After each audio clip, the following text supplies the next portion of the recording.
Folks, if you need some new camouflage, don't look any farther than ASIO gear.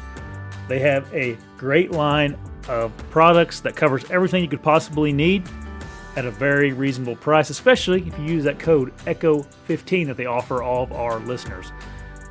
And if you're worried about it, the stuff got a lifetime warranty, so if something goes wrong with it, they replace it, no questions asked. Go over to ASIOgear.com and check them out.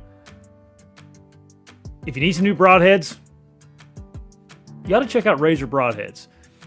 They have an awesome, dependable head that is tough as nails. I've used them for the last 3 years, and the wound channel that these broadheads leave has been really impressive to me. They're super sharp, super accurate, and they offer 20% off if you use the code BTE. So go over to razorbroadheads.com and get you some new broadheads. And then Stealth Outdoors. Hey, if you're not using stealth strips, you're not trying. Get your gear silenced with stealth strips. And then the product's not that expensive anyway, but if you use code BTE10, you get another 10% off. Now, just because it's not expensive doesn't mean it's not good quality stuff. This is the best silencing material on the market, hands down. Go over to stealthoutdoors.com. Hey, and then you got to have some saddle gear that you can use with your stealth strips. The guys over at Latitude make all kinds of great products, and right now on their website, they're offering 20% off everything. Their Method 2 saddle is actually 30% off. And then if you get over there and the sale's over or something, you're listening to this later on, use your code BTE and you go ahead and get 15% off everything. Go over to latitudeoutdoors.com if you need any saddle hunting gear. And finally, a new partner for the show, Hawke Optics. Listen, if you're in the market and you need some new optics, these guys offer a great product at an affordable price. They're also offering everybody 15% off if you use the code BTE. They got a line of everything you would need in all different price points, from rangefinders to binocular rangefinders to spotting scopes to all different types of rifle scopes and even some red dots. So go over to hawkeoptics.com and check them out. Use that code BTE, save you 15%. All my partners are in the description below. Go check them out. All right, let's get to the show. We're live, Chris. All right. Me and Chris got to talking before we started, and we talked about all kinds of good things before we got on here. Yeah. Almost get off track, forget the show. Yeah, right. Forget to hit record. Oh, yeah. Well, tonight, everybody, we're going a little direction. Usually we talk about deer hunting on this podcast, but tonight we're going to talk about fishing. Chris, how I kind of, I don't know, the algorithm somehow got me onto your YouTube channel there. I watch a lot of fishing. My first passion in life was fishing because when I was a youngster, I had a little half-acre pond in my backyard, and it wasn't, my dad is not a fisherman. I don't think I've ever seen my dad pick up a fishing pole, but my grandpa was a avid fisherman. I mean, he went every single day. He was retired, obviously, by the time I was old enough to remember. But anyway, I had this little half-acre pond in my backyard. I wasn't old enough to go deer hunting with my dad yet, so I just spent all my time fishing in that pond. So, oh man, yeah, I had one of those in the back behind the field my granddad built, and every day after school, it's about that little old quarter acre or something, little old funky pond. But I had a whole group of pet fish in there, man. I terrorized them things, something fierce, Yep. Well, I had that, and then I lived next to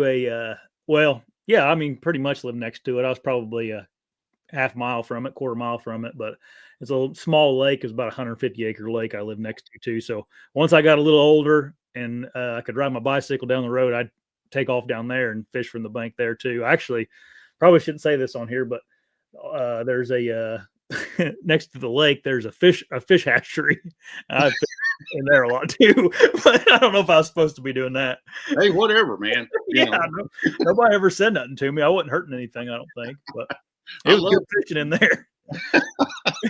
I love that, man. We'll just go over there. They're biting. Yeah.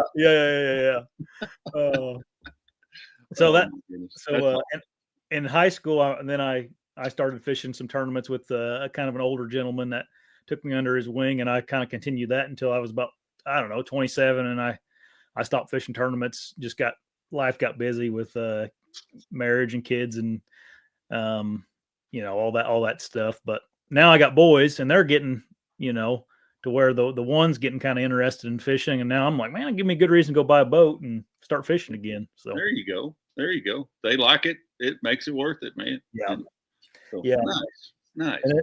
And then something else that gets brought up on here, we talk about technology and hunting, and I think that's just a topic that everybody talks about, no matter what you're talking about. Yeah, it's everywhere, no matter what you look at.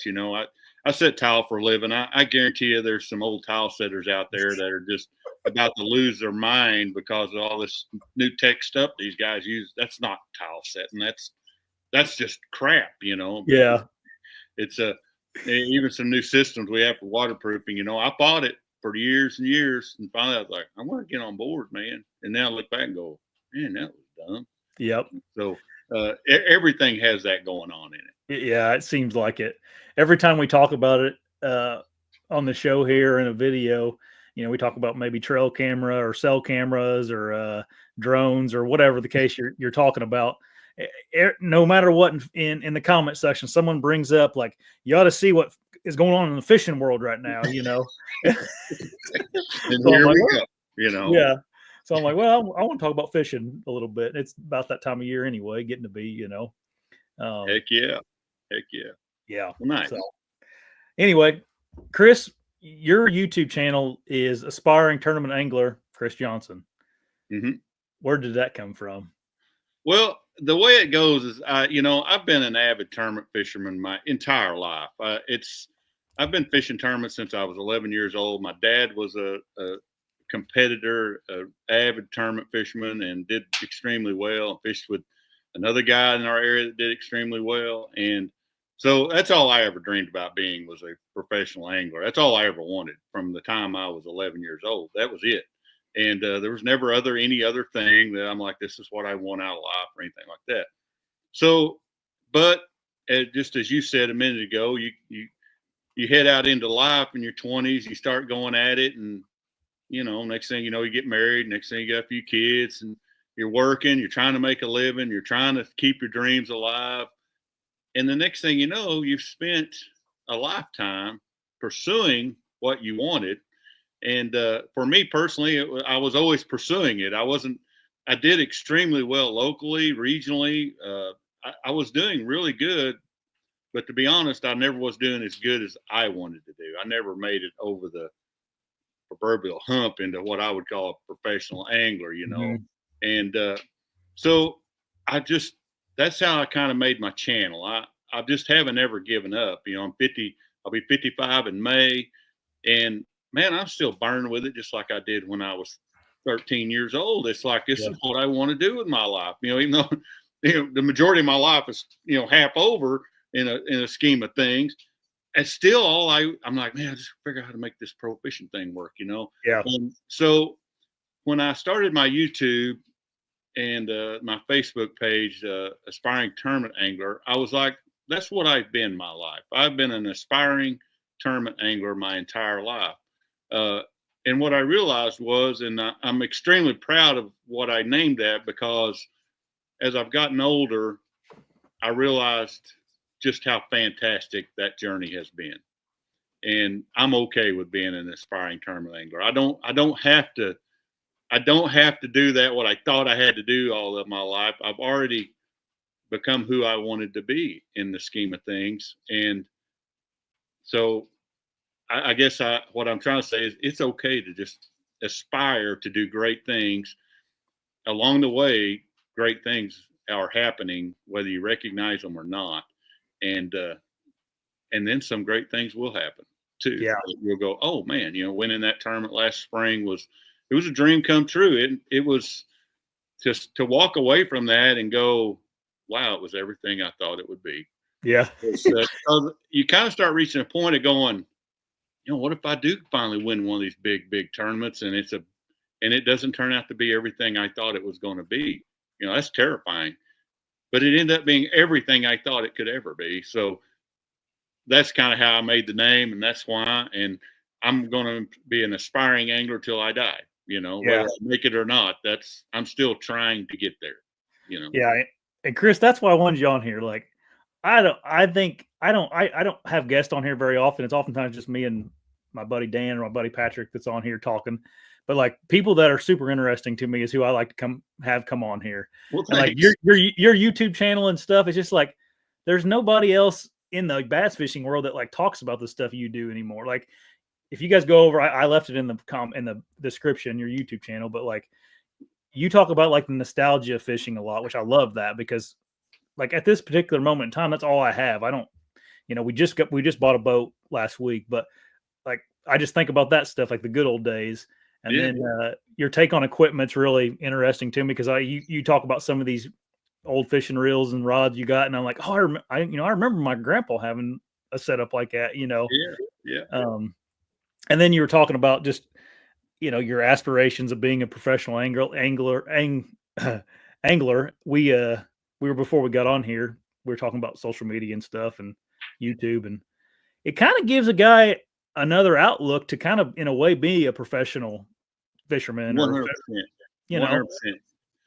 'cause- That's one real reason I don't rail against technology is the one thing I recognize is I'm just an average guy that dreams and hopes and goes to work every day, and YouTube and the technology behind it has given me a platform to be everything I ever wanted to be and to yeah connect with people all over the world that used to, in my early days of tournament fishing, unless you just became some kind of superstar real quick, you weren't going to be at the boat shows. And I did get some of that opportunity early on, but the road's a little more open for people like me that want to have a little platform that want to make, I can't tell you how many great friends I've already made that, and you kind of start, a guy like myself, you kind of start thinking, man, I'm alone out here on this whole thing. Mhm. I'm just a guy dreaming, and all of a sudden you realize, hey, there's a whole lot of us out there, and we all need each other. And yeah this technology that we're using right now yeah gives us that ability, and it's cool. yeah it's really cool. I mean, when I was young, I used to watch you'd see like real tree hunting videos, and I think, man, I'd love to do that for a living. Those guys got it made. Um, and the path to doing something like that is so small. I mean, as you know, becoming like an MLF or a bass professional, like that's a small road to hoe too. Like that gate is super narrow to get through that one. But Yes. like I'm kind of doing, I mean, this isn't. I have another job too, but like it gives you Yeah, a way to kind of be one of those people that you always wanted to be. absolutely. And it's not saying you're out there pretending, and what I found is uh there's a lot of people out there pretending to be something that they're not on these channels, but it's like talking with you here, you're real.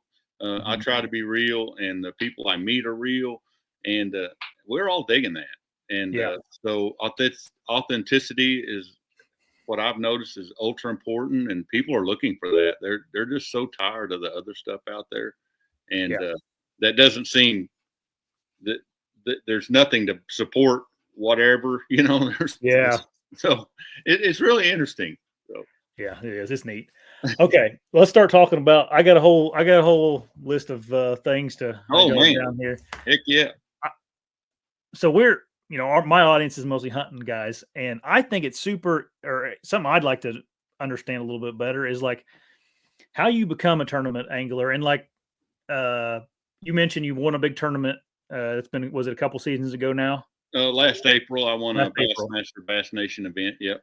Okay, so go over that. Like, what does that mean? And like, how do you eventually get to fish a classic, or like, what are all the avenues to do that, or become like actually on?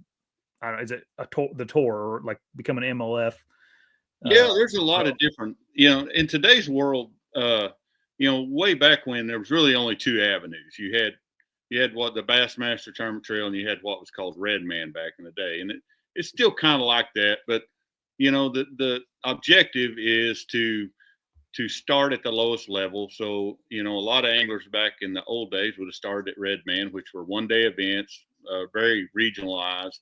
That you could go fish those and keep your expenses down, but have a chance for qualifying for the All American. And they still have this through the BFLs and All American. You can go that route. And then a lot of and guys, those you just go, you sign up and go fish it. You pay some you money just, and you go. yep, there's no qualifications. You pay the entry fee. You go to the events. You fish 6 events, or no, there's 5. I think 5 events now, and then top so many go to a regional championship, and then you can make it on to the All American. So there's a stair step process through that level. What you do, and that was kind of the MLF or BFL, MLF. Their route's still kind of the same. You can go through the, if you want to go through all that process, you can get in the BFLs, qualify, work to a regional, and in that process, the key was to fish a circuit, make the regional, then fish the circuit and make the regional, fish the circuit, make the regional, and begin to build some consistency in your fishing. So you want to be able to, if you're starting to build a resume and go, hey, I've made the regional 5 times, and then my 6th time I made the All American.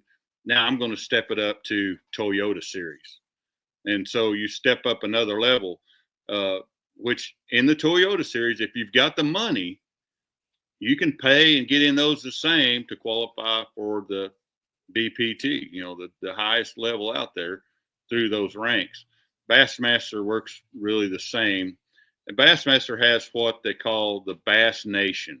Mm-hmm. So that's going to be your bass clubs out there, your state level stuff, your state tournament, and then that goes on to a regional type event, and then from there to the national event, and then from there to the Bassmasters Classic top level.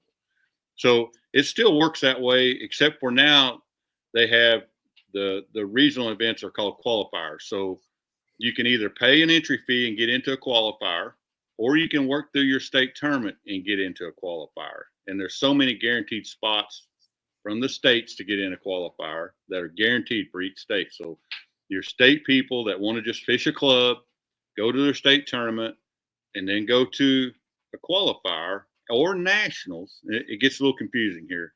There's spots available for them through that, just at the lowest level of your club tournaments and your state tournament.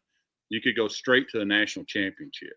Mm-hmm. Or like myself, I pay my entry fee into a qualifier and try to fish my way into the national championship. And that's what I fish mostly these days, is just what's called a qualifier. So that's the very lowest level of bass.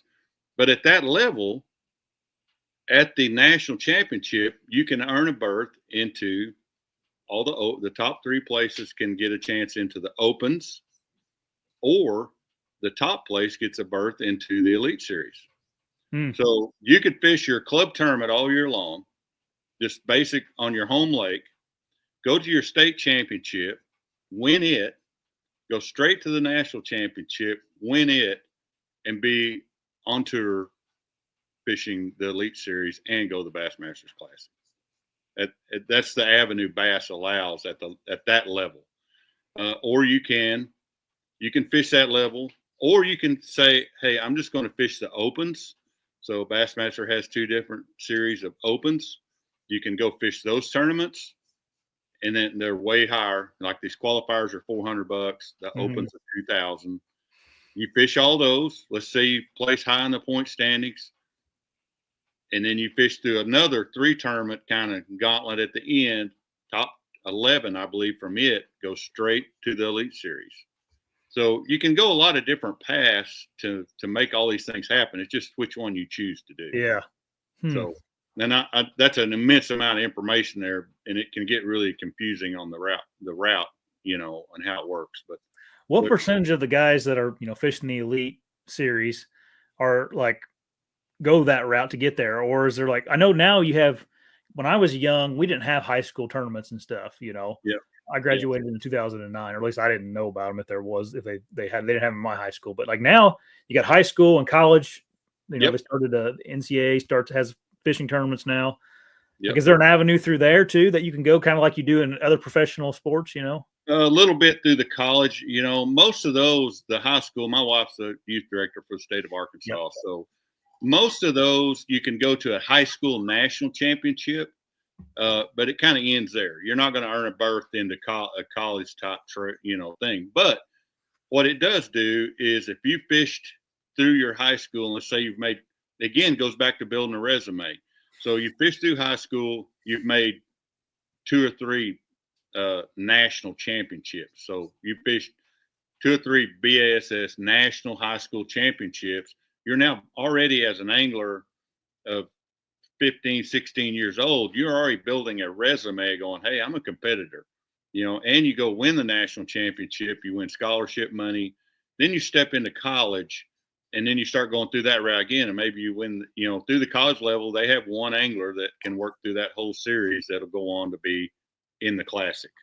So again, through those years, you're really just building a resume, more or less, through all those tournaments, to hopefully somewhere in that, you got a lot of college guys right now that are just stepping right on into what's called the opens. They're fishing college stuff and then stepping right into the opens. But a lot of people say they're young and they ain't got no experience. But the deal is I've watched these kids with Lucy. They've been fishing tournaments hard since they were 11, 12, and making national championships and big tournaments. Yeah, they've been fishing. They've already got. They're walking into the opens, but they've already got 7, 8 years of hard tournament fishing behind them. And so and that's kind of how that part works a little bit there. Gotcha. So, you're kind of going to go through your college stuff, and then you're building a resume to step off into the opens or something like that. Yeah. If that kind of makes sense what I'm trying to say there. It does. I watched I guess it's a podcast. I don't know. It was on it was either on Jacob Wheeler's channel or DC's channel. I can't remember, one of those guys, but they just sat down and talked about misconceptions of being a professional angler. They were very upfront that they're very blessed and it's like an unbelievable life they live, but it's not all sunshine and rainbows. And DC mentioned that last year you oftentimes feel like you're a full-time truck driver and a part-time, professional angler, but you spend more time hauling your boat around than you do fishing sometimes. Yeah. He mentioned he spent like $35,000 just on fuel, traveling around and running his boat. And that's the reality of it. Even years ago, started trying to fish some stuff, opens and bigger stuff. And all of a sudden you begin to go, holy cow, man, this is crazy. And I had some really good friends. I did a YouTube video a while back, and this was back in the Red Man days. And a good friend of mine, he was, he ended up fishing the opens and some other things, or top 100s, I think, back then. But that was what he wanted to do. But, he had a white van and his boat hooked on the back and living in the van. And, Red Man back in the old days, they'd give away these cans of Beanie Weenies every tournament, and Skoal and RC Cola. And this dude would go to everybody, go like, man, you going to eat those beanies? If you don't want them, I'll take them. And he was literally he didn't have enough money to hardly eat. He was trying hard to make it and did pretty good, but still it was, it's not, hey, we get to go eat steak every night. We're going to stay at the Hilton and, I need to bum an RC and a can of Beanie Weenies from this old boy, or I'm not going to get to eat tonight. Some of that's really that way. Yeah. Sometimes you're better off being on the YouTube, just making little videos and yes, setting by a warm fire, calling it good, Yeah, sleeping in your bed by your wife every night. Exactly. Yeah.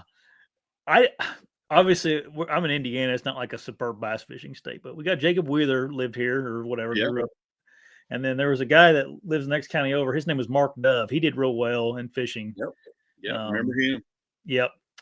He was a lawyer, so he had still is a lawyer, but he had a secondary income to help him not have to worry about some of the worries that some other people might have. But not taking anything away from him. He still, was. He still went out and grounded out, man. Exactly. Yeah. Some guys have. It's been that way. That has been in the sport since the very beginning. There was guys that had the money to do it and could just do whatever they wanted. Yeah. And then there was guys out there that were just trying with all their might, with very little means to do it. And some of them made it too. Yeah. So. What's the difference between your guy that and not to. I mean, you're extremely good angler, way better than I'll ever be. I'm not taking offense to anything you say. Okay. Well, like a guy like you, and then a guy that has been on the Elite Series, and like, what's the difference? Like, what puts them over the edge usually? Man, I'll tell you, I really think it's been, truthfully, I think it's business sense. And, you know, I can look back in my life and uh, I look back now and go, man, I was right at the threshold of a real opportunity to have stepped over, but I didn't recognize it when I was young. You know, I remember one sponsor I had years and years ago, and they'd give me X amount of money every month, you know, and I was 20. Yeah. And, you know, I remember kind of blowing that deal off thinking there's bigger deals to find out there. Well, it ends up that same company, if I just, the next guy that was getting the money I decided to turn down, he stuck with it till he was fishing FLW Tour. And there was kind of those guys that are making it up there, a lot of them are very business smart. They understand what they're building at the time. And I think that's the big difference. I think there's a lot of guys, and I'll just put myself in that category, that early on they spent too much time trying to be great fishermen and not great businessmen. And you know, there's been thresholds that I can look at, and I know I got another great friend. He's an unbelievable businessman, and he's a great fisherman as well. But he put together a plan to become a professional angler. You know, me, I went out there and said, I'm going to fish my way to become a professional angler. He said, I'm going to set up my life first to become a professional angler. I'm going to set up myself financially to where I can fish for 3 or 4 full years without a paycheck to become a professional angler. And he's become a really great one. And he's had great big sponsors his entire career. And he's been able to support himself and continue, and still continues today. But mainly, he was able to plan ahead and go, this is how I got to do this, you know. And I think that's the biggest factor in a lot of them. So I think there's a few that just fish their way in. They're so great young that they just kind of get in there. But I think the majority over the years, the ones that have lasted were, you know, Kevin Van Dam and all. They were great business people, or they had a wife that was a great business person to help run the show. But that you have to have that, or you're not going to make it. You know. Yeah. They, in that same podcast I was listening to, it was like 3 or 4 guys that were staying in a house together on the Elite, or I think they're fishing MLF, but whatever, they're, you know, the high up guys, and they were they were saying, it may have been Jacob Wheeler again, was saying the best advice he got, and I can't remember who told him this, but it was one of the kind of the old hammers back in the day. He's like, you got 2 tournaments you're fishing. You're fishing tournaments you're trying to catch fish, and you're fishing your other tournament is the business side. He said you have to be good at both of them. Yes, you have to be, and you have to plan things. You have to look at a season and plan it, orchestrate it, because I tried some of that, trying to, you know, you'd hear stories of Gary Klein and some of these guys back in the past that, you know, I drove all the way across the country with $50 and I had to win some money or I wasn't going to get to come home, and you know, it pushed me to excel. Well, I learned really quick that that's not the kind of environment that there's a few people out there that'll work for, but you can't do that. You can't take every dime you got and go somewhere and expect that to kind of push you into good events. It eats your lunch. And so it matters how you plan all that stuff. It does. Yeah. And really, if I'm like thinking about it, really all the old timers that anybody would know, you know, like you got Hank Parker or Bill Dance or Gary Klein or Kevin Van Dam or whoever, the name them that you guys recognize or would recognize, is like, you don't really recognize them because they're a tournament angler. You recognize them for what they kind of did off the water, or the TV show they helped produce, or whatever the case may be, or the rod they made famous that we all had, or you know, any number of things, you know, that you attach them to it, and so it all matters, and it really matters nowadays. You know, 30 years ago it didn't cost as much, and you could kind of wing it through. You know, nowadays, you know, if you just think about this, and when I was at the national championship here in 21, and I got very close to making a Bassmasters Classic and getting a berth into all 9 opens. And driving home, I mean, I'm sitting there thinking about this. I just barely missed it. And I was driving home and I was thinking about this, and it hit me like a freight train for probably the first time in my life. And I was like, I got really close to earning a berth to fish all 9 of those opens all over the country, which would be, or possibly 2 spots from winning, and a spot in the Elite Series. Now, driving home, I was thinking, if I had earned that spot in the opens, I've got about a month and a half to go home and figure out where I'm going to get the money to do this. Or am I going to tap out everything that me and my wife have to do it? Which one? Because to make this commitment, I'm getting ready to practically quit my job. I'm going to have to tap into everything we have to financially make it happen. And I'm like, I've spent my whole life wanting to be at this point in my life, but I didn't put that piece together yet. I didn't go, hey, I need to be financially ready when this happens. Because when it happens, you're going to have to go, yep, I'll do it. I got the money. And so truthfully, it's sad to take you a whole life to finally reach that point. But it was a kind of a sad reality of being some of these guys that are trying to get there. You've got to set yourself up already. You've got to already go, look, it's going to cost me this much to fish the opens. And if I want to be a professional angler and I'm going through the Bass Nation and I'm going to make it one of these days, you've got to start thinking about it before you make it and going, I need to start setting it aside. I need to start building a plan so that when it does happen, I can jump on it. And so many people, like myself over the years, you thought, well, once I make it, I'll decide. I'm fishing hard to make it right now. I'm just fishing hard to make it. And then you make it and you can't do it. And so there's so much to it, that you have to think through these days, or you'll find yourself driving home going, I don't get to accept. I finally made my dreams come through and I don't get to accept it. Yeah, man, it's kind of crazy. Yeah. Well, those guys were sitting there talking about, obviously those guys that were on that podcast are in a different scenario than a lot of them. But like, I was thinking, like, if they're spending $35,000 a year in gas, like, so is everybody else, like, and it's everybody, the guy that's getting 50th place or whatever in every tournament. Like, that's just fuel, and even you're renting houses for weeks, your food, and a lot of that stuff. I go a lot different route than a lot of guys, but I also know a lot of guys go the same route I go. But how to manage that and those expenses and keep them where you can handle them. But all of a sudden you goof around. I remember an open I was at and I came home from and did horrible in, and I didn't really think nothing about it. Pumping fuel all week, and between the entry fee and my camping for a week, 7-8 days, and food and fuel, I got home. My wife said, "Do you realize you just spent almost $5,000 this week?" And I was like, "What?" She's like, "Yeah, $5,000 for one tournament." Just.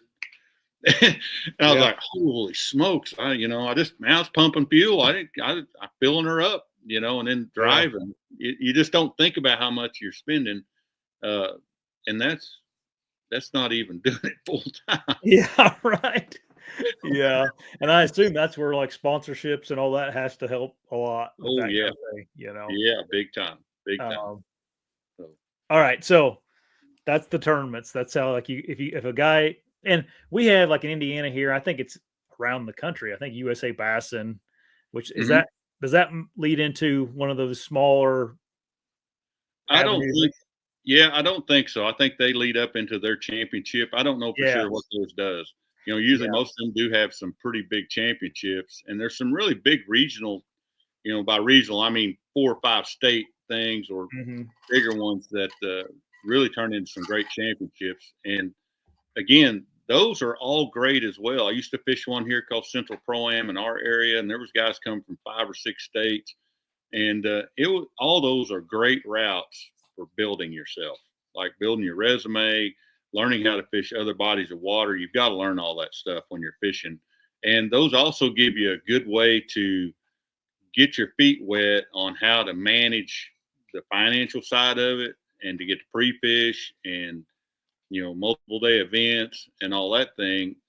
I would advise everybody to go through some of that first before you jump off into some of this other stuff. And so really, if you're just wanting to get out there and just compete or just have fun with ours was always teams. We always did team ones, and it was me and my cousin, and that was always fun. So it's like, Yep.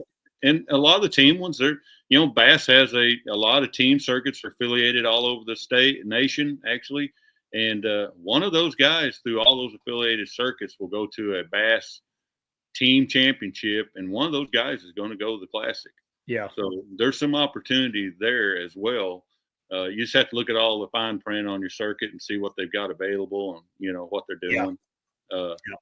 But there's a lot of them good. We got 2 or 3 here, Joe Bass and some others. They're great trails that are they give you avenues to big championships and stuff like that, where you can win some money and get some notoriety and add to yourself. All right, I'm seeing some comments about equipment prices have knocked a lot of guys out of fishing, and that's one thing that I like about you, Chris, is you seem to have you don't worry too much about the equipment. It doesn't seem like, or you use what you like, and haven't really taken on the forward facing sonar and all the fancy gear that people have now. I saw a picture on your boat the other day. You still had a bunch of old the Bantam Corrados. Is that what they were called? The old 200s and stuff like the old green 200s. Yeah. Yeah. So what's your thoughts on equipment, and like, what does a guy really need to start fishing these? Like, if you want to go fish a Thursday night tournament in your local lake, like, what do you think a guy is a must-have to have? What do you have to have? Yeah. You have to have any kind of little old boat that won't sink, has a decent trolling motor on it. That's all you have to have. Yeah. But if you want to have a decent little aluminum boat with a decent trolling motor and a little 40 horse on it, or 10 horse tiller if the terminal allow it, that's all you need. Yeah. I'm a firm believer that all this stuff, and believe me, I've been caught up in it in my younger days, just, thinking this new boat's going to solve all my problems. It didn't. It made my problems worse. And I'm not saying it's wrong to have a new boat. And I'm not going to say that the way I do things is what's right for everyone. But I do see so many people that they're searching for the answers in a new boat and all that equipment, when the answer is just get out there and fish and enjoy it and love it. And so, no, you don't have to have, I got a little aluminum boat. I did a video on it. It's got a 12-volt trolling motor and a 60 horse on it. That's all there is to it. One flasher on there. And I promise you, I catch myself wanting to go out of it more than I do my other one, and it ain't got no tech on it to speak, compared. But you free yourself up to fish. You free yourself up to enjoy it. And I think that's all you have to have. What you have to be a competitor is not very much. Yeah. Now, it's been made out to believe, the fishing world will make you want to think that you have to have this, and you have to have this giant boat. And I remember one time when I was working at a tackle store, I remember this guy came in. He's like, "Man, I'm dying to get in some." I think he's wanting to fish some BFLs. And he's like, "Man, I want to get in those so bad, I can't stand it." He's like, "But I just got to get a bigger boat and this and that." And he kept going on about his boat. And you got to understand, at the time, I had an old 17-foot Ranger with a 125 on it. Mm-hmm. And he's just going on. And I was fishing Toyotas or Stren at the time. And he's just going on about his boat and this and that and how he couldn't do it with his boat. And finally, I was like, I'm thinking he's got a little tracker with a 40 on or something, whatever. And finally he goes, "Yeah, I got a 19-foot Pantera 2 with 200 on it, but it just ain't enough, man." And it's just, you see what I mean? This mentality's been built that, I can't go in that, or, my back deck's really small and I don't want to do that to my co-angler. That's all hoppycock. That I've never had a co-angler complain about the boat I was in. I fished that little 17-footer for a year of Stren. Nobody ever said a word about it. Not one. Nobody cared. They were just wanting to go fishing like I was. So, so for me, it's like having this old boat is, I can afford to fish. I can afford to let it sit here. And the way I look at it is, for what new boat payments are, I can fish any tournament I want to for about what it costs you to afford some of these rigs. The same way with electronics and all that. And to each their own. If you can afford that, great. But if you can't, there's nothing stopping you from being a competitor other than you. You know, that's what I see it. So it's kind of the same with, you know, I'm sure a lot of guys think maybe I don't have the right tackle, the right rods and reels, and like that's one thing in the fishing world that I noticed because when I stopped, you know, back in when I, you know, it's been 8 years ago or so now, I guess, but like there was a big difference between like a $60 rod and a $200 rod or $300 rod back then. But now, like some of the stuff that I've been messing with here, like some of the cheaper stuff's kind of decent now. it's great. Man, I fish with, you know, looked like I could do a little deal with Shimano, but I still don't buy their high end rods. I buy the SLX series, which to me is on their lower end. I've got some of their Comprays or something like that. Yeah. They're just basic rods that any guy can buy. Yeah. And those old Corrados, I use some of the newer reels I have are still those SLXs. And man, they're not stopping me from anything, you know. And so and then I have a bunch of old rods that I still fish with that are just, you could buy them in a flea market for $20 probably or less, and they do great. I mean, again, it's all here. We've been convinced that we have to have a $500 Loomis rod if we're going to fill a jig bite, and sure, it's a wonderful rod, but that's not going to stop you from catching bass or being a competitor. You know. No. And I mean, guys will have $10,000 worth of rods and reels in their rod box. I mean, pretty it's easily. Unbelievable. Yeah. I've watched some of this where there's 13 on each side piled up, and I'm like, holy crap. You know, that's it. I might carry 13 in my whole boat, and 4 of them are on the deck when I'm fishing. Yeah. You know, I get more than that out there, I'm losing. You know. So something's gone horribly wrong. What does a guy really need though? Like as far as like if you just maybe if like someone's watching this and they're wanting to start bass fishing, like what would you tell them? Like maybe 3 or 4 rods that you would tell them to get. I would tell you to get 6 combos. That's all you have to have. I'm going to say you're going to need you're going to need 4 of those to be bait casters, in my opinion. So I would pick. You're going to need a 7-footer and a medium heavy that you can fish bigger worms, Texas rigs, things like that. You're going to need a 6.5 to 7-footer that's kind of in that same range, maybe a little bit lighter action that you can fish smaller stuff like finesse jigs, that kind of thing. You're going to need another one that's a 6'10" to 7-footer that's going to be what you could use for, say, a spinner bait, a buzz bait, that type of thing. Then you need one that's going to be a great crankbait rod. So a 6.5 to 7-footer that's maybe a fiberglass composite or a nice soft rod that you can use for crankbaits and top waters, that type of thing. And then I would add probably 2 or any. I would probably get another bait caster myself, but 2 good spinning outfits, one 6.5-footer and one 7-footer. One in kind of probably a medium light action and one in more like a medium or medium heavy with fast, that you could fish, you know, drop shot, shaky head, you know, a lot of that stuff I don't fish with, but they're very, very handy. Small jig head, worm, stuff like that, trick worms. So that's kind of where I go is swim bait, a small swim bait. I think you could take those 6 rods and compete at any level and do really good. Now you may have to change, you know, you're not going to be able to, you know, if you want to change, really. you might tie one back on. But at the end of the day, I'm still convinced you could take those 6 rods and go do anything you want to do anywhere and be okay. I really believe that. So I think again, I love having plenty of rods when I need one, but that's just as time goes. If you just want to get started, time will play out and let you get those others that you add in and go, hey, I need one of these. I need another crankbait rod. So I got 2, you know, but still you're at 7 combos now. Or you decide you really love more heavy duty pitching into heavy cover. You may go, I need to find me a 7.6 heavy action to add to this. Now you got 8, and you're going through the progression of adding to what you do and what you like to do. but you still ain't going. You're still not up to very many rods and reels, and not a huge expense. So that's the way I see it. Yeah.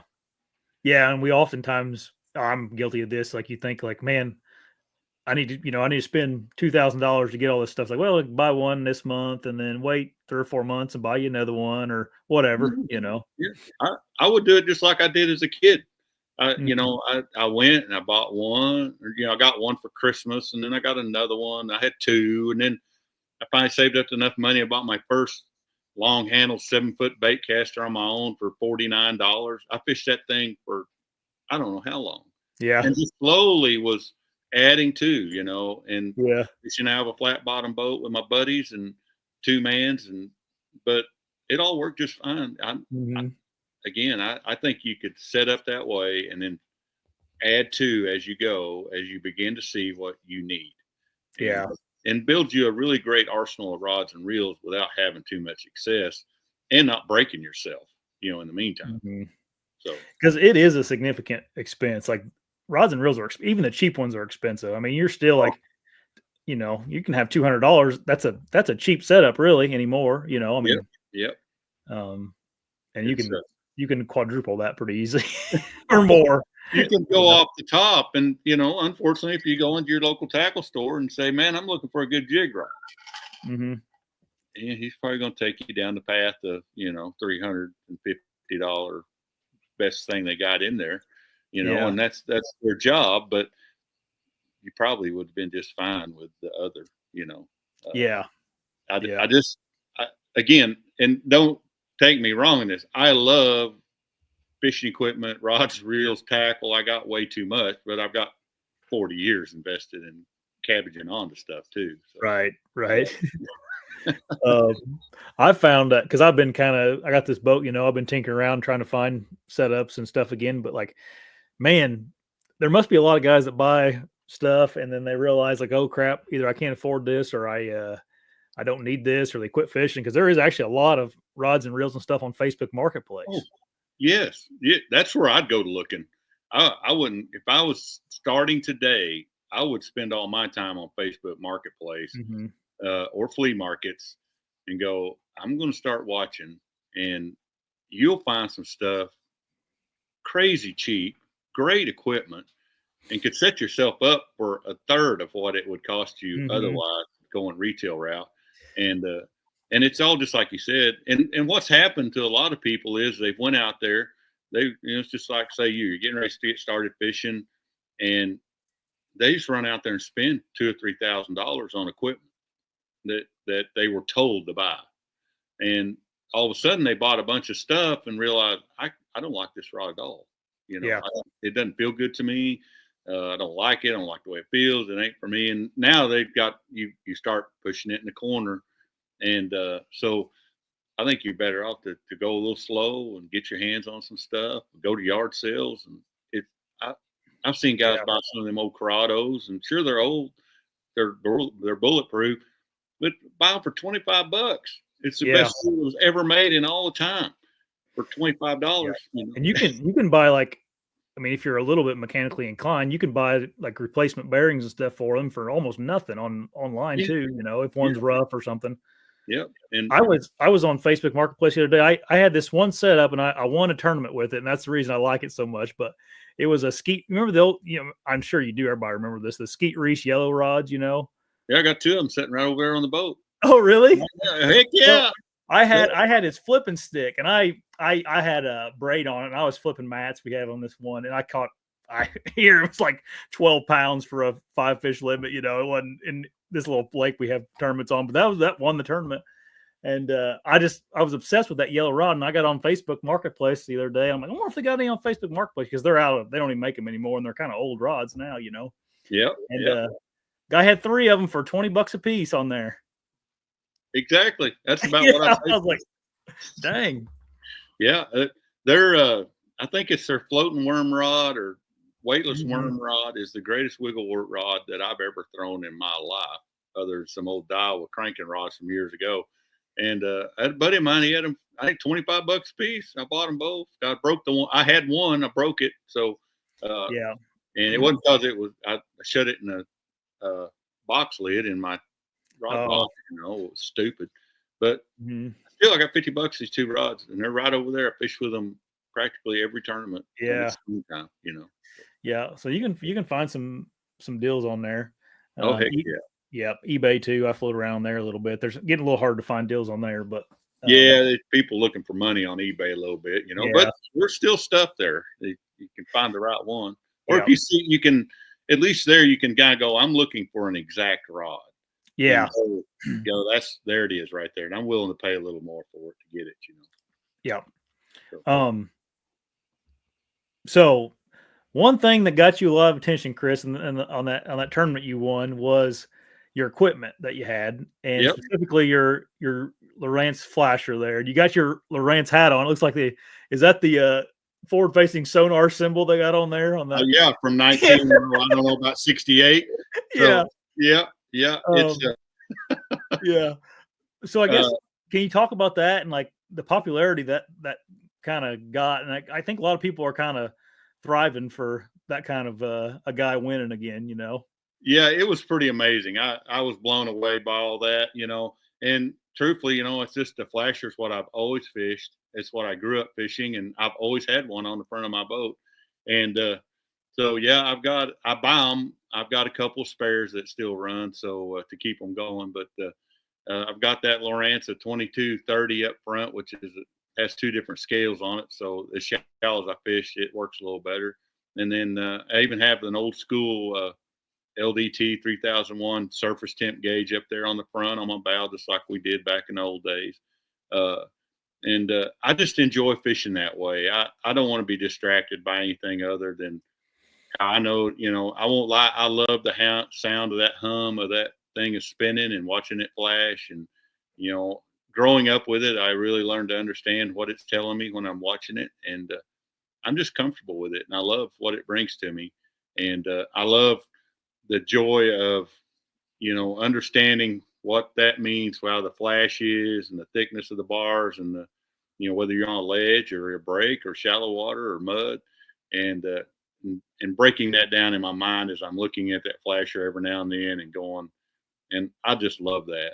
And I think it's just the simplicity of fishing, you know. And Yeah. then I do have 2 HDS units on my console, so you know I have a map chip. I won't say I'm completely out of line with tech, but I do have a map chip, and uh, it makes it a little easier getting around these days.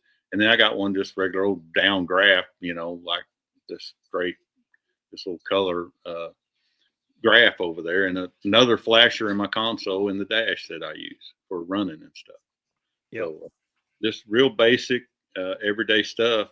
I guess for me, it's just it kind of goes back to what I was talking about. It just you just don't have to have everything under the sun to get out there and chase your dreams and enjoy it. It's Yeah. for me, you know. So Yeah. I went fishing in Michigan with it was a buddy's brother, and my buddy was letting me know. He's like, yeah, he's a big fisherman, like fishes tournaments a few nights a week. Up there in Michigan, there's all kinds of fishing, you know, fishes all kinds of things. And I was all kind of excited. I'm like, I bet this guy really has some cool stuff, you know.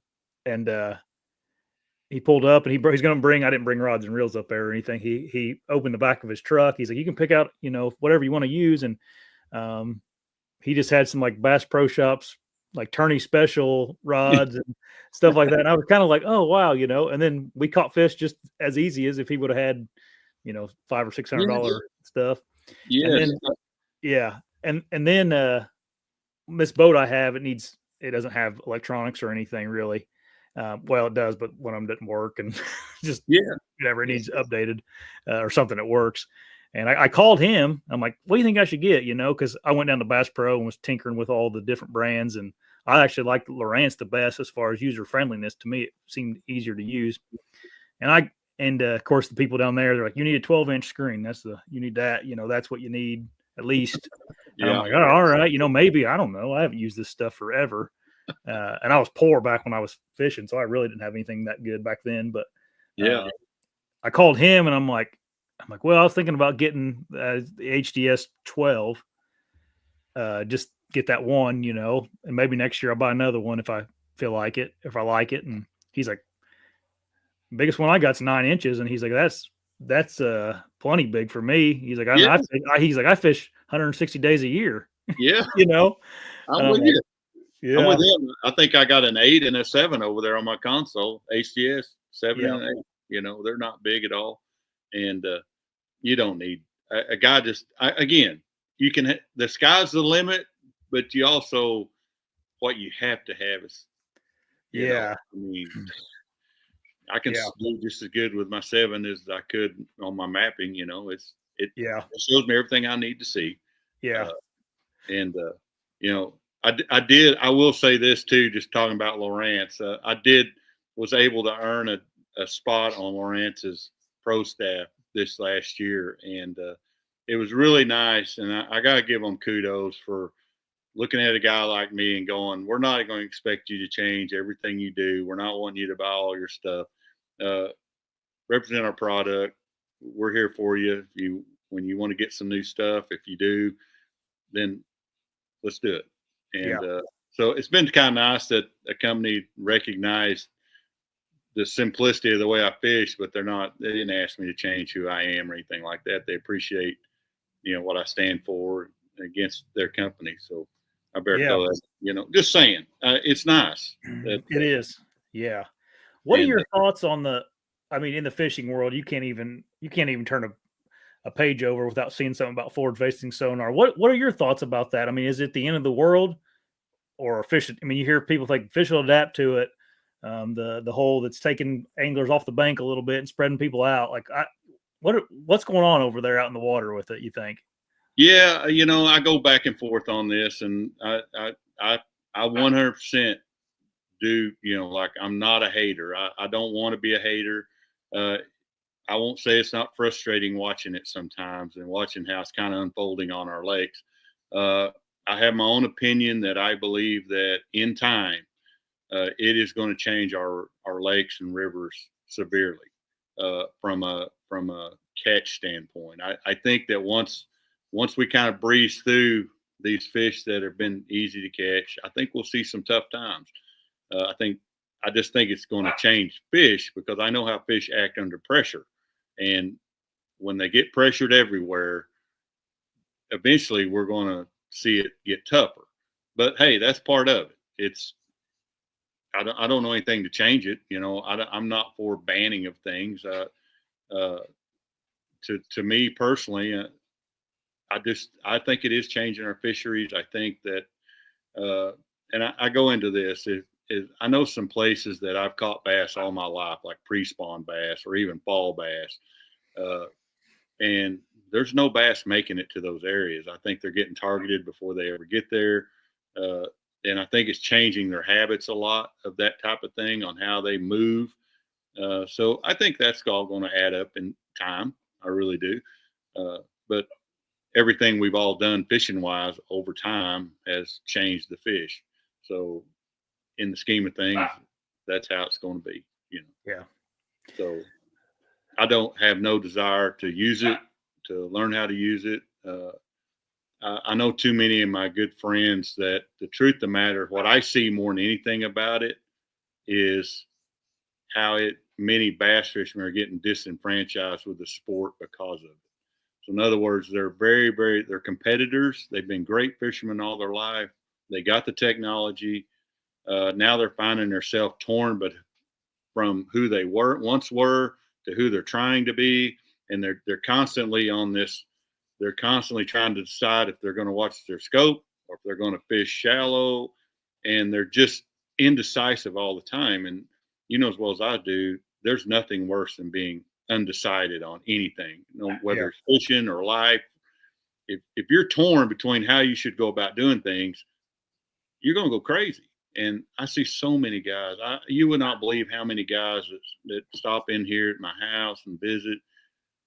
I mean, they're so frustrated with they're frustrated because the scope doesn't do them good when they go to the tournament. And I'm one of them guys that goes, hey, I fished a tournament 2 weeks ago, and it was one scoping, and the top stringers are one scoping, but there was another 80 guys out there going out of their mind scoping that they couldn't catch them. That they're like, I don't know I can't catch them, and so there's a lot of that going on. That's probably the part I hate the most, is just seeing people fall out of love with fishing because of some of that. Yeah. Yeah, that makes sense. You already saw again real quick. Oh yeah, no problem at all. While Chris is doing that, go over in the description, guys, and his YouTube channel's down there. It's worth going and giving him a subscribe. There's all kinds of good stuff over there. Lots of good tips and tricks, and then also just some good stories. If you guys got any questions for Chris, just leave them in the comment section here. I think we've covered a bunch of stuff. Sorry about that. She's out there barking at the door. So that's all right. I was just pitching your YouTube channel for you while you were gone. Appreciate that, man. Yeah. Well, let's do this real quick. You got another little side gig you got going on. That's a little bait company. You want to talk about that a little bit? Maybe how you got going on that? Well, yeah, it's kind of a long story, I guess, but really, truly, it really boiled down to, I mean, if you look at all my equipment and here we've been talking about being affordable, I got sick and tired of paying $9 for a spinnerbait. I got tired of paying that kind of money for one, and then I have to go home and change the blades on it or doof around with it to get it the way I wanted it to be, to be like one I used to use. And that's what kind of drove me into, which we'd always made a lot of our own jigs and stuff over the years, but not at any real big scale. And and I'd never really built spinnerbaits, but that's what drove me to it. I'm like, I'm not going to pay $7, $8, $9 for spinnerbait. I'm done with that. And then it break or whatever. So I got into tinkering around with spinnerbaits and building my own. And, just like everything else, I built a few and fished with a buddy of mine. He's like, well, I need some of those, dude. And then another buddy, and then I sold a few to a guy. And then next thing you know, you're sitting in your shop building spinnerbaits all night long for all your buddies, and start selling a few, and it just kind of blossomed from there. In the mix of all that, a little gentleman there in Fayetteville that owned a little company called Custom Lure Company. He'd been there since I was young, and he was friends with my dad. And a guy named, his name was Julian Watts, and great gentleman. Him and his wife ran this little store, and I had tried to buy it years ago, and he didn't want to sell it, it was all good. But through the route, and I was building these spinnerbaits on my own, he passed away, and sadly, his wife had passed away, and then he passed away a few years later, and I was able to buy that old company, and at that point, everything went into fast forward. It was ridiculous. I mean, the amount of components and things like that he had. So kind of from there, it really kind of went. And then, I sell to a bunch of little tackle stores around home here, and setting floor tile for a living all the time. I was like, I'll start kind of slowly creating this business again. And maybe by the time I'm ready to retire, I'll have something that I can, because I'm a busybody. I need to be doing something all the time. I thought I'll have something I can do and get away from tile when I get a little, I'd like to be not doing that when I'm 65, so, yeah. And that's kind of how it all came about, and it's turned out to be, and then this YouTube thing has just, winning that tournament on the river, and then the YouTube, and it just went bonkers. Yeah. So, actually the growth of it's a little quicker than I'd really put a really specific plan on how we were going to grow and do things to where I could manage it. Cause it's just me, a one-man show. And, it's gotten out of my control a little bit right at the moment, but I can't say thanks enough to everybody that's reached out and wants a product of mine. I never dreamed it would be that way. And, I'm very appreciative. So that's kind of a short story on how it came about. I'm going to have you make me a little starter kit. I was talking to you about it on Facebook. Is that how you want people to get in touch if they want something? I guess you get jig, you got hair jigs, spinner baits. Yeah, we got a whole bunch of stuff: spinner baits, hair jigs, and a line of nighttime spinner baits, bucktail jigs, living rubber spider jigs and stuff we sell. And got some other things like a gar getter and some other things that we make that we sell a lot of. But they can just go to our Facebook page, which is Arkansas Custom Tackle, and our phone numbers are there, or they can just message us there. That's how a lot of people do it. Just send me a message, and the next thing you know, we'll be on the phone because we don't. I mean, we ain't got our web page or nothing. We're just winging it at the moment. So, Yeah. Yeah. I'm trying to figure it all out, but it's moving very quickly at the moment. So there you go. But, it's been a fun thing. Well, the guy I was talking about, my buddy's brother, he ties his own jigs and stuff now, I think it's a little bit. He likes to go down in his basement and have a drink and tinker. Yep. There's nothing like tinkering, man. And yeah, what I found out so much stuff about baits, just like, holy cow, that made it so much better. It's way better now than what you can buy. Oh, that's awesome. It's super cool. Well, I was walking around in Bass Pro this winter looking at hard baits, and I mean, golly, talk about expensive now. Like, jerk baits for $25, and just I ended up buying a little.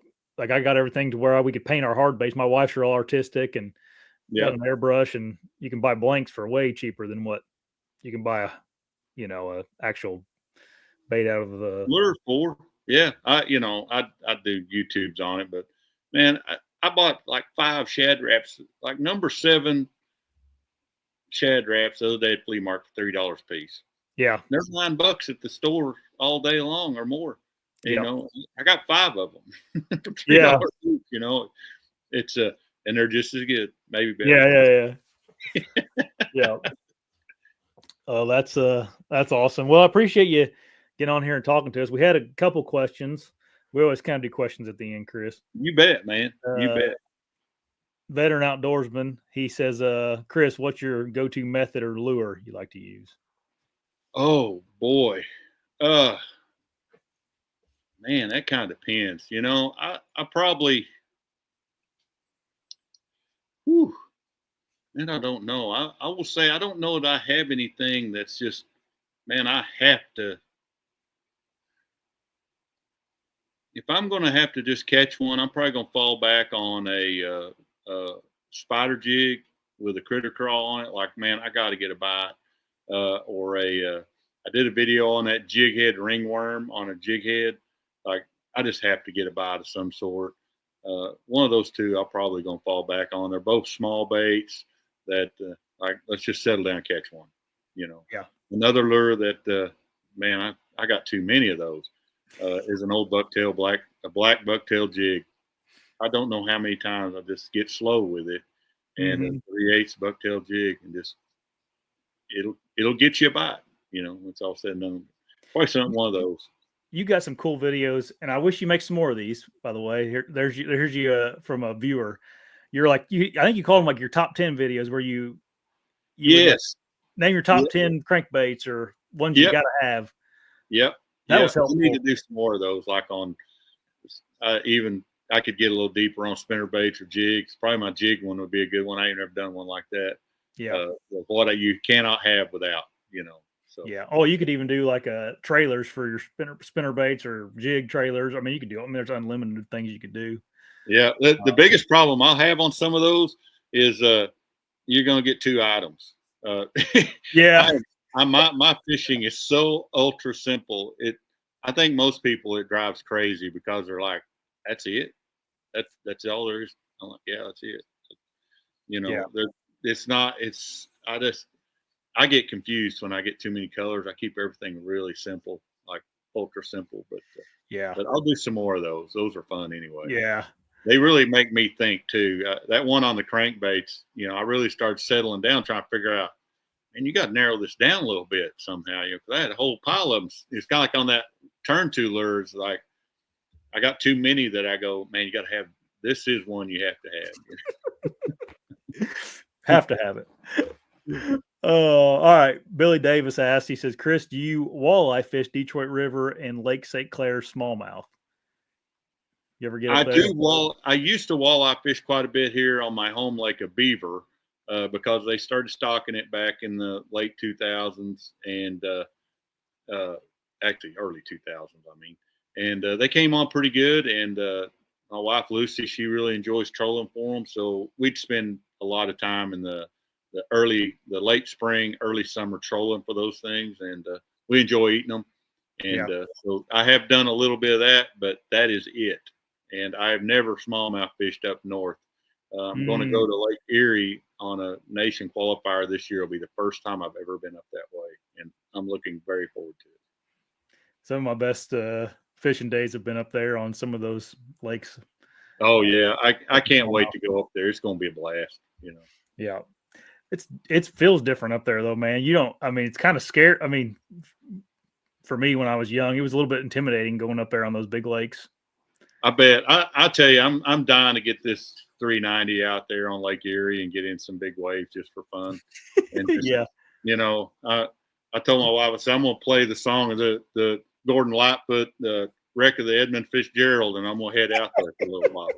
And, you know, so just because, you know, I can't wait. Yeah. Oh, I can, like it was like I just cast the line out 5 minutes ago. I could see throwing a spinnerbait and seeing that blade going through the water and a big smallmouth coming up to it. Like I can just still see it up there. Boy. I haven't been up there in years, but yeah, even like that tournament, I know I'm going to get throttled by them dudes catch them deep smallmouth. But I'm like, if I could go up there and throw a spinnerbait around, catch 2.5, 3 pound smallmouth for 2 or 3 days in a tournament, I don't care what they weigh. I'm just going to have a blast. Yeah. Yep. I wish I used to live in northern Indiana, so I was not too far from all that, but I live in southern Indiana now. But James Ray, he must have ordered some spinnerbaits for you. He said they're outstanding. He did, yeah. A bunch of these guys on here, guys I've just mailed spinnerbaits to not too long. There you go. So a lot of great folks. I've been trying to watch their names on there. They've all been so wonderful, man. Yep. Pretty cool. So, all right, everybody. Thanks for hopping on tonight. I won't keep Chris all night. I know you're a busy man. But it's all good. I could talk all night though. I'd love. Yeah, I know. I could too. I keep thinking about this and that. I'm like, maybe we'll get on here another time. Yeah, we can drag it out another evening or two down the road. So there you go. I'll have a whole. Hopefully this spring and summer, I'll have a whole new perspective on stuff. And I'm still thinking about if I'm going to get forward facing sonar on my boat or not. I wasn't. And then my buddy's like, man, you can really catch the crappies quick with them. I'm like, yeah, that'd be kind of nice to go in and just fill the freezer with crappies. Well, it's hell on them now. I tell you, it's something. Yeah. So that's one thing that I didn't realize, because in my mind, when I think of crappie fishermen, I think about my grandpa and his 14-foot flat bottom John boat, and going and catching on minnows. But man, that crappie world's gotten pretty advanced too, like almost more than bass fishing as far as electronics. It's crazy. And the techniques they use I watched some of this pushing and pulling and stuff that they do with crankbaits. I'm like, I don't know how they keep it lined out or working, and all them spider poles going out everywhere. Yeah. I'd have the biggest mess of that you ever seen in your whole life, Yeah. To my mind, crappie fishing is a Zebco 33 with a bobber and a minnow on it. That's what I always. Yeah, and I will tell you, I was talking with a guy the other day, and I know a lot of guys that crappie fish, and he said it's just changed so much, and they all scope, and I'm not dogging on them, but he said, man, I just some days I wish I could just watch. I wish I could just sling a little crappie jig under a float over by a stick and wait for it to go down. Yeah, you could tell. Again, it goes back to what I was talking about. It's tough to go. And he's going, I don't think I can ever do that again. I don't think I don't think I can go out there and say, I can take my scope and catch a limit, or I can take my float and my bobber and go fish all day. And if I work real hard, I catch 8 or 9, or maybe a limit if it's real good. Yeah. And there's that, again, like I'm talking about, we're used to, you went, you worked through it all day long, you caught 8, and you come home like, man, it was a good day. I had a great day. And that's what I see some of this taking away from folks. Yeah. And like him, he said, I don't think I can go back to that. And he had this weird look in his eyes, like he was almost so sad that he's like, man, I don't know. I don't know how to experience that anymore. And, It's almost like a drug that's not really good for you, but you can't stop doing it. well, I have a nickname for it, and it's called live crack. Yeah. It's, once you start, I will tell you, man, I know too many guys. I'm not negative. I'm just saying it's going to draw you into it. And I'll say this. If you're going to scope, be the best scoper in the whole world. Yeah. You don't want to be doing this in between thing. Yeah. Crazy. Yeah. It just seems like it does pigeonhole you a little bit, you know? Yeah. Yeah. And it's ultra effective. Sure. It'll get you through every season. Yeah. It does have some hard effects, I think, on anglers, you know. Yeah. Here's a question I want to ask you before you get off here. Where do you see fishing in 10 years? You think it's going to be something that, you know, that's going to be the forward-facing sonar? Is it something that people are going to still be doing? Do you think lakes are going to ban it, like certain, I don't know, maybe certain times of the year? Or you know, my personal opinion on fishing right now is we're on I think tournament fishing as a whole is on a decline as a whole. I really do. I'm a board of directors on our Bass Nation. I know how hard we fight to get members and I think, again, it kind of goes back to what I was talking about earlier. People are getting a little bit disenfranchised with it. They don't know, you know, they're frustrated with it. And I just think we're on a downward swing right now as far as participation goes. And we're coming off, and we got to understand though, we are coming off a huge high from COVID and all that, you know. So yeah, true. I don't know that we're really we're probably not even back to where it was before that. But I do think it's on a little bit of a downward trend. And I hate to see that. You just see participation in tournaments that used to have full fields no matter what. Now you're seeing them be lower. And I just think that I don't think you're ever going to see any banning of this technology. I just don't know that it'll ever happen. I do know, you know, this year will be the first year that we've had any real data to work with. Now that we have NPFL not using it at all, we have BPT that's kind of regulating the use of it, and then we have Bassmaster still allowing it. So really, this is the first time anybody could look at it and go, oh, wow, it really is that big a factor. You know, up until now, we can say it is, but we haven't had any data to work off of to justify what we've been saying of going, here's what it is without it, here's what it is with it. So I think that may help some as far as how they regulate it or do things. Again, I hate any kind of regulation. I hate it. You know, I don't want to see anything get over-regulated. And anytime you start taking things away, you know, that affects everything somewhere down the road. So, yeah. I think fishing it'll plateau here a little bit and kind of be where it's at. I don't really know. I think tournament fishing for sure is on a downswing. Mainly because it's a lot of the stuff we've talked about. People feel like it's gotten completely unaffordable and they can't do it. And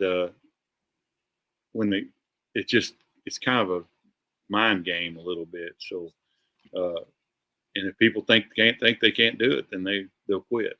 Yeah. We've seen it in hunting, the technology game get changed a little bit by government regulation. And it was mostly, you know, on our public land, which I kind of, you know, most of the time you guys are fishing on public waters, but like a lot of states have outlawed trail cameras on public land because of people abusing it, you know, people running 30 of them on one piece of public land. And so I don't know. If I started hearing states like banning it on lakes or something, I wouldn't be like shocked, I guess, just because I'm coming from the hunting world where it happens we get limited technology on public land because of people abuse it. And yes. And that's the case, you know, so again, I truthfully, I'm really torn. I wish I could honestly say, man, I guess I just take what is causing this happen in the sport a little bit. And, the bass fishing world has never been divided like it is right now. And I hate that. That's the only, I hate that part of it. So, I don't know. It's going to be real interesting. It's, and I, I wish I could tell. It'd be nice. Right. I will say this, man. It's, I'm going to be very selfish here one time is, as long as scope is out there, it really makes my platform great. And I wish more anglers would look at it and go, there's other platforms out there that you can work off of. Scope's the greatest thing ever happened to me as far as fishing goes. If it was not for live scope, me and you wouldn't be here talking right now. I'm smart enough to know that. And it's because I stick out like a sore thumb now. Even a moderate finish is pretty solid nowadays against those guys in what I use. And so I do know I have to look at it and go, it's been good to me. It ain't hurt me none, a bit. So I wish that I try to look at every perspective, I guess, and go, hey, even though I don't use the technology has benefited me. So maybe that's the right way I should look at it. It's funny that you say that, because now I know Randy, I don't think this was his intention, but like Randy Blockett, like his YouTube channel has probably grown significantly because of his opinions on forward-facing sonar, But it's weird to think of it that way. I never really thought about it that way. But it's like, well, if that didn't happen, his platform wouldn't be. It's like it's. Now you're thinking, that's the truth of it, and I'm not afraid to admit what the truth of it is. He's got Randy's smart. He knows what's going to make his channel go, and you hear him talk about it all the time too. Is when he does really in-depth fishing videos. Oh yeah, he doesn't get any views, and unfortunately, again, this is another thing I hate to see about the bass fishing world. That used to, if you want drama, you go watch the Kardashians, but now you can watch the bass fishing world and get the same kind of stuff. And I hate that about bass fishing. Yeah, it's horrible. We used to be kind of, hey man, we're all out there doing our own thing, and it's all we're all buddies. I've made a point, of course, whenever I, made a lot of mistakes on YouTube, but like before, I would get like, you'd be like, oh, someone got caught poaching, like a high profile poaching case. Like, we got to talk about that and make a video about it. And like the last year, I've made a point to be like, any of that crap that everybody else is doing that is, drama, or don't worry about it, Chrissy. I got a lab that interrupts this show half the time. Okay. Yeah. Everybody knows my pups anyway. Yeah. They make appearances on your channel quite often.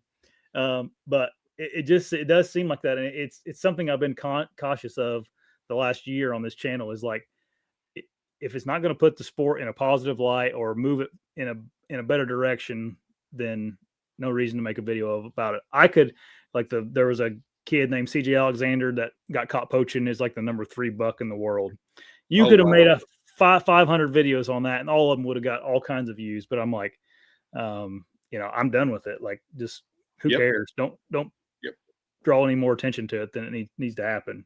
Yeah, and that's exactly the right thing. Is I find myself, I won't lie, I get frustrated sometimes. Think, even here not too long ago, I was ranting about it with my wife Lucy, and kind of like, and she's like, "Would you stop it?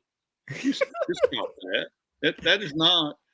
You give people a positive reason to want to do the sport that you love, and don't worry about the other. You don't need to be getting off into any of that stuff." And she always helps reel me in sometimes when maybe I want to get on a tangent. I told her that as one, I was like, I think I'm going to make a video on. No, you're not. Don't do that. Don't go, destroy yourself, just because you want to rant for a minute. It ain't worth it. And so it's nice to have her every now and then to kind of. Yeah. So, and truthfully, as you said, everybody's looking for some positivity somewhere. You know, Mhm. they're grasping for it, and you know, people like me and you can be that. Heck yeah, Yeah, for sure. man. If we don't catch as many fish or kills me record bucks. Yeah, right. Oh, yeah, and I mean, some things are important to talk about if you do are passionate about it or truly think it's going to help Well, sure, things. But well, sure. you can get in the YouTube, you can kind of fall into this thing about what's people are going to click on, and Yeah. yeah, you're right though. It's not really worth it. Your wife, she must be does she like to fish too? I guess.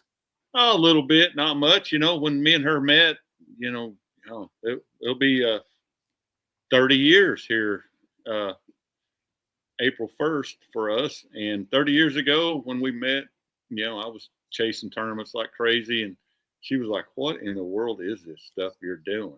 Fishing tournaments, like running around. And, you know, first few years, she was always supportive, though. She didn't understand a lot of it all in early years. And, you know, she all through my little kid, you know, really all our early marriage. And when my kids were young, she didn't fish none with me or anything like that. But she has always been ultra supportive. I mean, like, hey, if that's who you are. That's, you know, that's the guy I met, and you do it. And she raised our kids part of the time when I was running around all those countryside. And but later on, she started fishing with me a little bit and kind of got into it. Me and her fished some guys and gals stuff together, and she kind of was getting off into it a little bit. And then we kind of had the reality of somebody's going to have to be a parent here, Yeah. because we can't. Me and you both cannot run around all over the place fishing tournaments, you know. So she kind of backed off into that, and but later on, she got into this.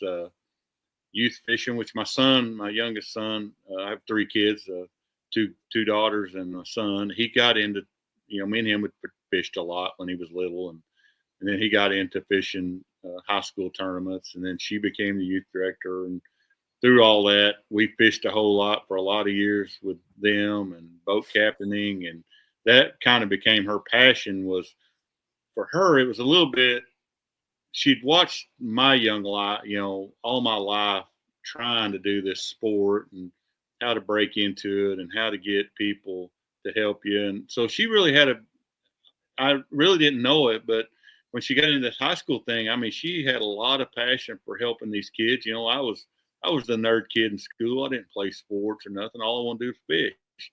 And she saw such a need for kids in these schools that didn't quite fit in or wasn't the quarterback, or that, Hmm. man, competitive fishing was a way for them to get out and do their thing. And so that's kind of how it all came together. And so she doesn't fish hardly any other than she'll ride around with me every now and then. Yeah, But her passion is making sure some kids get to fish that's and awesome.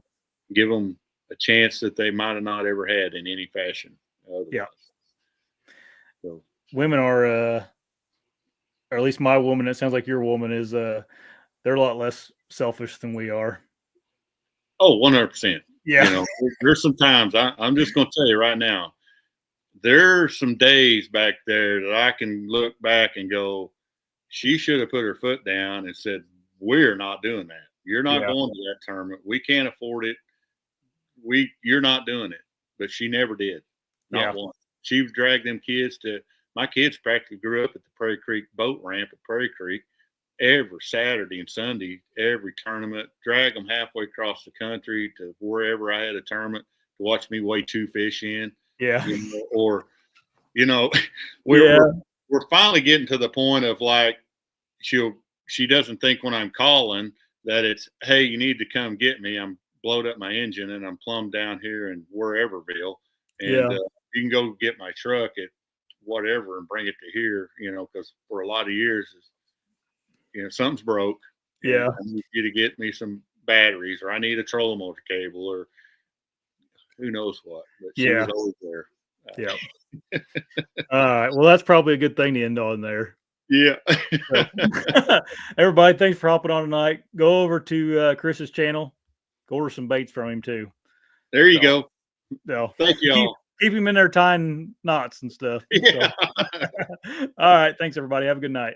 See you. All right.